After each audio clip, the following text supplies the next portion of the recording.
আসসালামু আলাইকুম প্রিয় ফুটবল ফ্যান্স।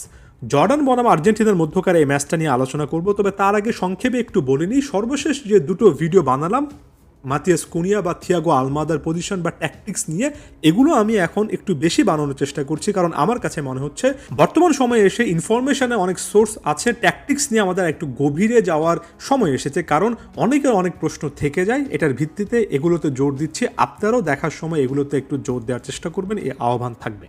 আচ্ছা, একেবারে ম্যাচ টপিকটাতে চলে আসি। শুরুতে এলিফ্যান্ট ইন দ্য রুম অর্থাৎ লিওনেল মেসি সবচেয়ে হট টপিকটা অ্যাড্রেস করে নিই। লিওনেল মেসি এই ম্যাচটা খেলবেন কি না খেলবেন।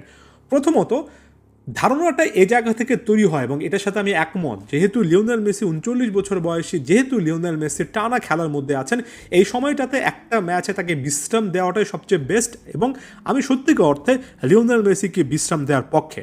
তবে একই সঙ্গে আমি অনলাইনে এই মুহূর্তে একটা পাল্টা বিবৃতি বা লজিক দেখছি, এবং আমার কাছে সেটারও একটা যথেষ্ট গ্রাউন্ড আছে বলে মনে হয়, যেখানে লিওনেল মেসি নিজেই নাকি চাচ্ছেন অন্তত কিছু মিনিট হলো অ্যাড করা, কারণ তার কাছে মনে হচ্ছে মাঝখানে যে 10-12 দিনের একটা গ্যাপ হয়ে যাবে এই ম্যাচটার পরে রাউন্ড অফ 32 ম্যাচ বা পরবর্তী রাউন্ডগুলোর ম্যাচ, এতদিন খেলার বাইরে থাকলে এটা লিও মেসির জন্য একটা প্রবলেমেটিক ব্যাপার হয়ে যাবে। অর্থাৎ ছন্দে থাকার জন্য হলেও তিনি এই ম্যাচে মিনিট অ্যাড করতে চান, এবং এটাকে খারাপভাবে দেখার কোনো কিছু নেই। অনেকেই হয়তোবা বিশ্বকাপের গোল্ডেন বুট, গোল্ডেন বল, সেরা গোল স্কোরার এগুলোকে কেন্দ্র করে অতিরিক্ত চিন্তা করছেন। এগুলো যদি হয় ভালো কথা, যদি নাও হয়, লিও মেসির মতো একজন প্লেয়ারের আসলে একটা ইন্ডিভিজুয়াল ট্রফি বা অ্যাওয়ার্ড চেস করার মতো কিছু আছে কিনা আমার মনে হয় না। করতে পারলে খুব ভালো, আমাদের ভালো লাগবে। করতে না পারলেও এই মুহূর্তে দলের কথা ভাবাটাই সবচেয়ে বেশি গুরুত্বপূর্ণ, এবং নিঃসন্দেহে বলা যায় লিও মেসি সে কথাটা ভাববেন। তাই আমি ধারণা করে নিচ্ছি কোনো একটা হাফে লিওনেল মেসি নামবেন, এখানে মিনিট অ্যাড করবেন। লিওনেল মেসিকে ছাড়া আর্জেন্টিনা খুব ভালো 30 মিনিট, 40 মিনিট, 45, 50, 60 মিনিটের ফুটবল খেলবে, এই জিনিসটা দেখতে চাই। বাকি প্লেয়ারদের দায়িত্ব নেওয়ার একটা মনোভাব দেখতে চাই। এই মুহূর্তে একটা প্রেডিক্টেড লাইন আপ বলা হচ্ছে যে গোলকিপার হিসেবে এমি মার্টিনেজই থাকবেন ওয়ান্স অ্যাগেন, নিজে ছন্দে থাকার জন্য। এমি মার্টিনেজ, যিনি কিনা ইনজুরি, আঙ্গুলের ইনজুরি নিয়ে ভুগছিলেন, তিনি দলে থাকতে চান, তাকে রাখাটা এখানে সমস্যার কিছু না। ডিফেন্সে আগের ম্যাচে কিছুটা হলে ইনজুরি পিক করা ক্রিস্টিয়ান রোমেরো এই ম্যাচে বিশ্রাম নেবেন, সেক্ষেত্রে ওটামেন্ডির সাথে বহুল প্রতীক্ষিত মার্কোস সেনেসি জুটিও হয়তো আমরা দেখতে পারবো। আর যদি দেখতে পাই, আমার কাছে সেনেসির জন্য এটা একটা বিশাল পরীক্ষা হচ্ছে, এবং এই পরীক্ষাতে সেনেসিকে শুধুমাত্র পাস না, একটা A+ কিংবা তার চেয়েও বেশি মার্কস নিয়ে পাস করতে হবে। সেনেসিকে এই ম্যাচে আমি দেখতে চাই, ভালো খেলতে দেখতে চাই। একটা বড় রকমের আমাদের কিন্তু এখানে চিন্তার জায়গা পরিষ্কার হয়ে যাবে। একই সঙ্গে লিজান্দ্রো মার্টিনেজও যথেষ্ট পরিমাণ বিশ্রাম পাবেন। লেফট ব্যাক পজিশনে হয়তোবা তাগলিয়াফিকো স্টার্টিং 11-এ খেলবেন, অর্থাৎ মেদিনা এখানে রেস্ট পেতে পারেন। রাইট ব্যাক পজিশনে গঞ্জালো মন্তিয়াল ম্যাচটা স্টার্ট করতে পারেন মলিনার জায়গায়। যদি মন্তিয়াল স্টার্ট করেন, একটা অ্যাসিড টেস্ট, এটাই সেই ম্যাচ হওয়া উচিত যেখানে মন্তিয়াল আত্মবিশ্বাস গেইন করবেন, যেখানে মন্তিয়াল এ বিশ্বকাপে এসে আর্জেন্টিনার এই দলটাতে তার যথেষ্ট যে গুরুত্ব আছে সেই জিনিসটা তিনি অনুধাবন করতে পারবেন। এটা খুবই একটা ক্রুশাল পয়েন্ট হতে যাচ্ছে। ডিফেন্সিভ মিডফিল্ডে রড্রিগো ডি পল নাকি লিয়ান্দ্রো পারেদেস, নাকি দুজনকে একসঙ্গে খেলানো যায় কিনা, এমন টাইপের একটা কথাবার্তা, এমন টাইপের আলোচনা আমি দেখছি। বক্স টু বক্স মিডফিল্ডার হিসেবে প্যালাসিওস গেম টাইম পেতে পারেন।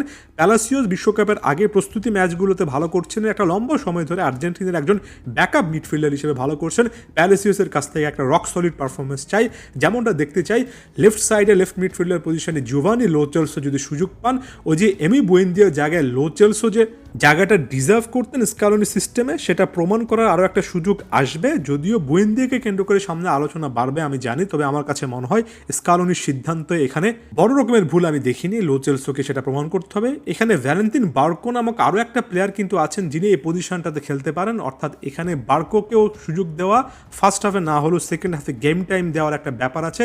দেখা যাক স্কালোনি সে পথে যান কিনা, কারণ বার্কো যখনই মাঠে থাকেন সত্যিকার অর্থে তার খেলাটা দেখা যথেষ্ট পরিমাণ ভালো একটা অভিজ্ঞতা বলে মনে হয়।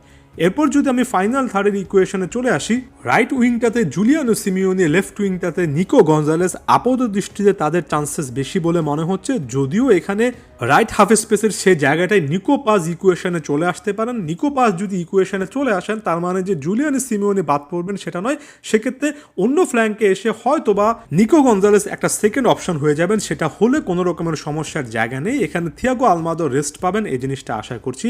ফাইনাল থার্ডে Nico Paz, Lautaro Martinez, Julian Alvarez এই প্লেয়ারদেরকে কেন্দ্র করে নানা রকমের ইকুয়েশন সামনে চলে আসতে পারে।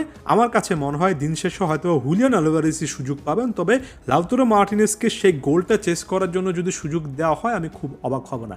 আমি জানি 11টা পজিশন নিয়ে আমি আসলে 13, 14, 15 জনের কথা বলে ফেলেছি, কারণ আপাত দৃষ্টিতে যে মুহূর্তে আমি ভিডিও রেকর্ড করছি সেই মুহূর্তে আমার কাছে ইকুয়েশনটা এতটা ওপেন মনে হচ্ছে। সামনে যত সময় এগোবে তত বেশি করে হয়তো ব্যাপারটা ক্লিয়ার হবে। তবে আপাত দৃষ্টিতে একটা ব্যাকআপ 11 নিয়ে স্কালোনি মাঠে নামবেন, এই জিনিসটা দেখতে চাই। এখানে লিও মেসি পজিশনে খেললে নিকো পাজ বিশ্বকাপের বড় মঞ্চে কি করতে পারেন সেটাও একটা আলাদা অ্যাডভান্টেজ বা অ্যাডভেঞ্চারাস ব্যাপার হতে পারে।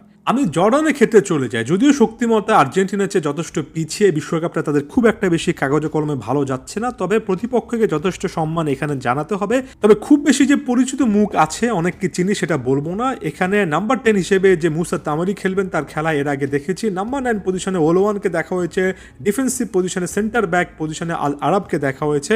বেশ কয়েকজন প্লেয়ার আছেন, তবে একটা টিম হিসেবে শক্তিমত্তা আর্জেন্টিনার চেয়ে যথেষ্ট পিছিয়ে থাকার কথা। তবে ট্যাকটিক্যালি তারা কি অনেকটুকু পিছিয়ে থাকবে কিনা সেটা একটা দেখার বিষয়। আমার কাছে মনে হয় স্টার্টিং লাইন আপটা আপনার দেখতে 3-4-2-1, 3-4-3 যাই মনে হোক না কেন, দিন শেষে তারা দুই সাইডে দুই উইং ব্যাককে নিচে নামিয়ে এনে 5 জনের একটা ডিফেন্স লাইন তৈরি করবে এবং তার সামনে আরও একটা ব্লক রাখার তারা চেষ্টা করবে। সেক্ষেত্রে অনেক সময় আপনার এটা দেখতে 5-4-1 এমন টাইপের জিনিস মনে হবে।